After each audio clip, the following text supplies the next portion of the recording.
আজকে আপনাদের কাছে আমরা ভোট চাইতে আসিনি। ভোট আপনার বিবেকের প্রতিধ্বনি। আপনি কারে দিবেন না দিবেন, বিবেক আপনাকে গাইড করবে। কিন্তু আমরা একটা সুস্থ সমাজের জন্য, একটা হেলদি সোসাইটির জন্য, একটা জাস্ট সোসাইটি যেটা সামাজিক সুবিচারের উপরে প্রতিষ্ঠিত হবে, এরকম একটা সোসাইটির জন্য আমরা সবাই মিলেমিশে কাজ করতে চাই। এই জায়গাটায় আপনাদের সহযোগিতা আমাদের বড়ই প্রয়োজন। অনেকে বলেছেন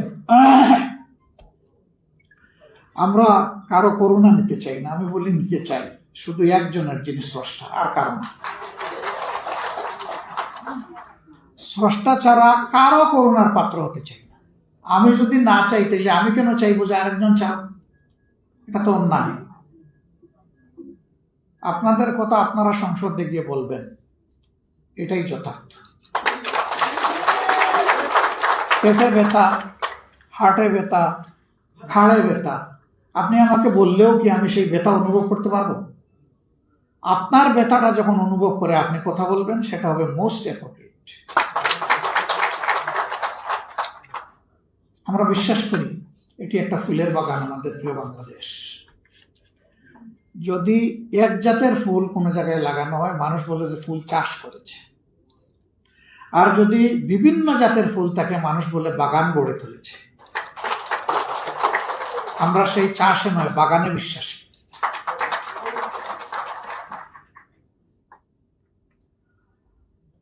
আমরা আমাদের ফুলের বাগান কোনো বুতুম পেঁচা আর নষ্ট করুক, এটা আমরা চাই না। এই বাগান পাহারা দেওয়ার দায়িত্ব আমাদের সবার।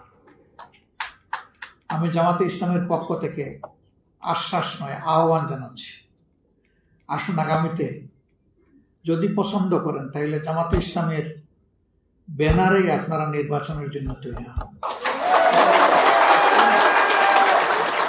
জামাতে ইসলামের ক্যান্ডিডেট হিসাবে আমরা আপনাকে আপনার সাথে হয়ে জনগণের কাছে নিয়ে যাব। আপনাদের কথা আপনারা বলবেন, গলা ঝেড়ে খুলে মুক্ত মনে বলবেন। শেষ করি, একটু শেষ করি।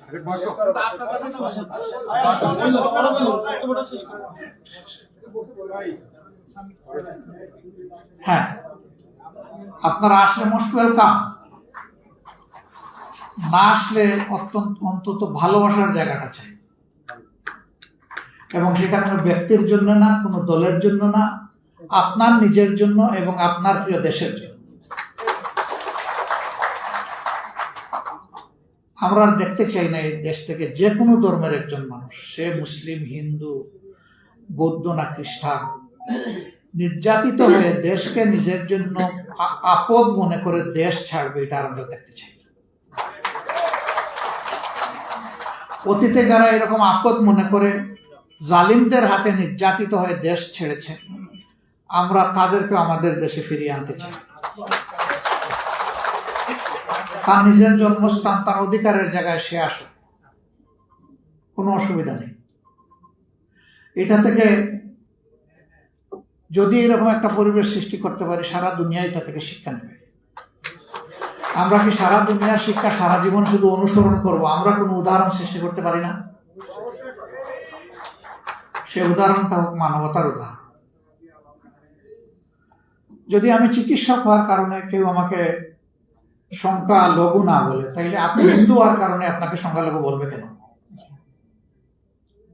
আমরা ধর্ম এবং পেশার ভিত্তিতে সমাজের এই ডিভিশনকে আমরা ঘৃণা করি। ঘৃণা, মানুষকে মানুষ হিসাবে দেখতে হবে, আমরা তার পক্ষে। আমার এই বক্তব্যে কতজন যে খেপবে আমি জানি না। আপনারা নিশ্চিত থাকেন, আমাদের এই মিডিয়ার ভাইয়েরা যেটা পছন্দ হয় ওইটাই এক পিস উঠাই দিবে আমার ব্যাপারে। আমার মন খারাপ করবেন না, কারণ আপনারা এটা করে থাকেন। তখন দেখবেন যে আমার দিকে তীর, নেজা, বললম, বর্ম, খঞ্জর সব চলে আসছে। পারলে বুথা কামান দিয়ে আমার দিকে গুলি ছুড়বে। ছুড়ো, বিশ্বাস করেন আমি এগুলার পরোয়া করি না। আমি পরোয়া করি আমার বিবেককে। আমার বিবেক যা হা বলবে আমি তা বলবো, যা না বলবে আমি এটা বলবো না। কেউ আমাকে বাধ্য করলেও আমি বলবো না, আর কেউ আমাকে নিষেধ করলেও যা বলার আমি তাই বলবো। এখন যদি জামাত ইসলামেরও পছন্দ না হয় আমারও বেশ করে দিতে পারে, কোনো অসুবিধা নেই, কিন্তু আমাকে চলতে হবে আমার বিবেকের আলোকে।